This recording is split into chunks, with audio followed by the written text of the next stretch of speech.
We're back here in San Antonio. It is Game 3 of our series against the Missions, and we're joined by the voice of the San Antonio Missions, Mike Saeger. Mike, I don't know about you, but for us, it's been a little bit of a helpless feeling looking at the standings over the last couple of weeks. No matter how many games it seems the RoughRiders or the Missions seem to win, there's still 2, 3, 4 games between these two teams and Corpus Christi. Yeah, and then, it doesn't help matters that Jonathan Singleton's back with them for a few games, and then they conveniently sent Jose Martinez down when Gio Meyer went on the bereavement list, and Martinez is still there. I think he's 10 for 18. He's their Hooks Player of the Year last year. Add to that George Springer in the pitching, so, I think Houston's trying to win the Double-A title. Yeah, well, they're well on their way. Still a whole another half season to play, but last night's game, I've said it on the air a few times, but it seems like Frisco brings out the worst in San Antonio defensively. This is a team that is not nearly as bad in the other games that it plays defensively, but against the RoughRiders, somehow you guys have committed almost double the amount of errors that you have normally committed in other games this year. Good point on that, because I looked that up myself today. We have the Missions have 11 games this year where they've made 3 errors or more. 7 of those are against Frisco. And I think, if my math is right, I think 38% of the Mission errors are in the 14 games against Frisco, which account for about 25% of the games the Missions have played. So, strange thing, baseball. But yeah, it's odd, because the Missions were actually playing pretty good defense for ever since we left your park in that May series for about 2 weeks. They were probably playing their best defense of the year, and then, lo and behold, last night. One guy who defense has not been an issue with him, at least in games against the RoughRiders, who's really impressed me this year is Raymond Fuentes. The bounce back year he had from his struggles last season, a former first-round draft pick of the Red Sox. What has been the key for Fuentes as far as you've been able to tell, or is it just another year of experience at this level? I think it's that, but I talked to Raymond earlier this year, and he's cousins with Carlos Beltran, and so during the off season they worked out a little bit together and they hit together, and I think he gave him some tips, and part of it was probably just a mental pick me up. But Raymond had said last year was the toughest year he's ever had in baseball. I mean, he'd never really had to deal with failure, so I think he came out and whatever he learned, took from his time with Beltran and into spring training, he carried it over. But, he's hitting the ball with authority this year. I think he was last in slugging in the league last year, besides hitting just over 200.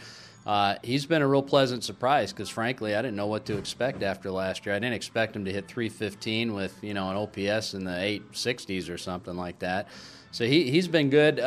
He's been playing a lot of right field with Rico in center, and he never really played a corner outfield position. So you can still tell he's a little raw and right. I mean, getting reads on balls. He's definitely a much better center fielder right now, more comfortable out there. But, it's part of the development, trying to see if he can play another position. But overall, he's, to go from what happened last year to probably an all-star has been a real pleasant surprise. And it must be fun on a regular basis to watch him and Noel. Noel's not in the lineup tonight, but the two of them both in the outfield and in those top 2 spots in the order, because when one or both gets on, it just wreaks havoc with the pitcher and the catcher, and is a huge advantage. Oh, it's a huge advantage, because, until really this team's not a home run hitting team. They're last in the league. We got, Sam's, and for a couple weeks there, the team was hitting a lot of homers, but this is a team that has to manufacture runs, and, they lead Double-A in steals. By the same token, they are also first in caught stealing, but, you got to kind of push the envelope sometimes. And with those two, Rico had kind of a poor April, but a great May, and you get those two guys on base, and at least it gives the opportunity for the middle of the order guys to do some stuff. And you've seen with speed too, it changes the mindset of a pitcher. It puts the defense a little bit on the edge. It can force errors by teams because of that. And when those guys are on, usually the team wins, or most of their wins have come that way. When they don't get on, this team has a hard time scoring runs. We're here with Missions broadcaster Mike Saeger. You brought him up. Kalian Sams came up, and boy, it was a revelation upon signing with the Padres and joining the Missions. He's cooled off a little bit. Where is the level that he would expect to be? Where do you expect to see him? Because probably not as poorly as he performed last night, but certainly not as hot as hitting all those home runs in his first few games. Well, you guys are seeing a little bit out with Joe Benson, who's hasn't been with you guys too long, but has a bunch of home runs. Sams is. Right now, he's going through one of those things where he looks a little bit lost at the plate. He's chasing a lot of stuff. And the thing I noticed the first few weeks with the ball club is his discipline at the plate was a lot better than I thought for a guy who had a lifetime 35% strikeout rate and a 216 average. And I thought, wow, okay. But, it's a fine line between a hitting streak and a hitting slump. In this game of baseball, it doesn't take much. And all of a sudden you have a couple of offers and your mind starts to play tricks with you, and you start to reach and you start to chase and you lose that discipline. And he was in the cage before everybody hit yesterday working with Jock Jones, our hitting coach. And, it's one of those things most people tell you the only way to get out of a slump is to try to hit your way out of it. He actually was not in the lineup tonight, but Rico Noel fouled a pitch off his ankle last night, so he was a late scratch. So Sam's is back in there tonight even after, 4 punch-outs. We'll see. But, a guy like that always has a potential, kind of like an Adam Dunn who's not hitting for average. He's always got the potential of hitting a 3-run homer, They could certainly use home runs up at Petco, so that's Yes. it's always a need with San Diego. On the pitching side, pitching for you guys has been terrific this year, and the starters have been phenomenal. Who has been your favorite, or who has impressed you the most of the guys in the starting rotation? I would say that the guy who wowed me the most when he was here was Birch Smith, just because of his stuff. I mean, it was nasty. I can't remember. I think you guys saw him. And of course, he's went to San Diego now. Is in Tucson. The guy who's kind of the dark horse, a sleeper, who did, you heard about Birch Smith and Don Roach coming into the season, and no one talked a whole lot about Matt Andriese, and he's quietly gone about putting together an all-star year. I mean, the guy's 6-1. He's near the top of the league in ERA. Lowest batting average. He doesn't have the nasty stuff that Birch has, and he doesn't throw 95, 96, low 90s, but he's impressive. And I think, I've talked to some scouts too, because I know nothing really about the game when it comes to talent.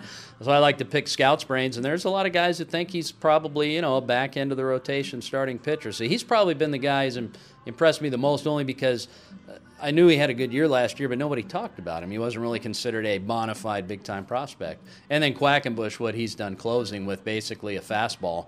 He throws other pitches, but it just, for some reason, the way he delivers the ball, hitters can't pick it up.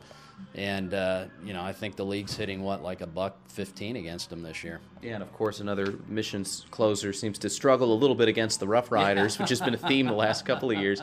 But Quackenbush, the other night it looked like, at least according to your radar gun, he was throwing 93, 94, which is a little bit harder than he had been advertised and maybe he had thrown earlier in his career. Is that fastball improving, and maybe that's a reason why he's putting up maybe his best career numbers here 2 months into a Double-A season? I don't remember what he was hitting early in the year, but he's pretty consistently been 93 to 95, 96, and I talked to him, I actually interviewed him in Little Rock on the road trip, and he adds and subtracts from the fastball as he needs, so it's not just the same thing all the time. He might take just a couple miles off it, he might dial it up a little bit. But he's pretty much a 93, 96 guy, and he's got a little curveball that he'll throw once in a while, just in case. And he said if it looks like they're sitting on the fastball too well, they'll try to change speeds or throw a breaking ball to mix it up. But he's kind of a low mid 90s guy. Finally, 12 games left in the first half of the season. The spreads look like this: 3 games between the RoughRiders and Corpus, 4.5 games for the Missions in Corpus. Over in the north, it is 1 game between Arkansas and Springfield, and Arkansas is up 2.5 on Tulsa.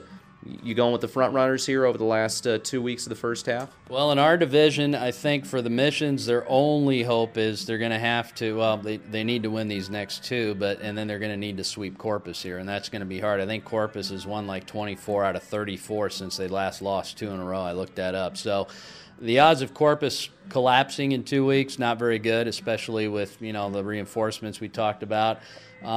So I think I'm going to go with Corpus to win the half. I think defense, pitching, and everything, I think they're the best team in our division.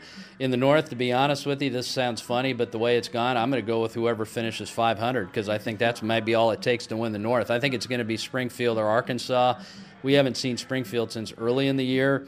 Arkansas is not a bad team. They got a couple of the young kids who are starting to hit, Taylor Lindsay and a couple other guys. I'm probably going to go without knowing their schedule. I'll just pick the Travelers because we just saw them. Yeah, not a bad pick. I think a lot of folks expected the Travelers to be contending for the playoffs at the start of the season with all those first-round picks. Well, Mike, thanks so much for the time, and best of luck out there to the Missions. Maybe not these next 2 games, but certainly against Corpus Christi this weekend. Yes, we'll do the best we can. Thank you two very much. That's Mike Saeger, the voice of the Missions. We're back after this on the Riders Baseball Network.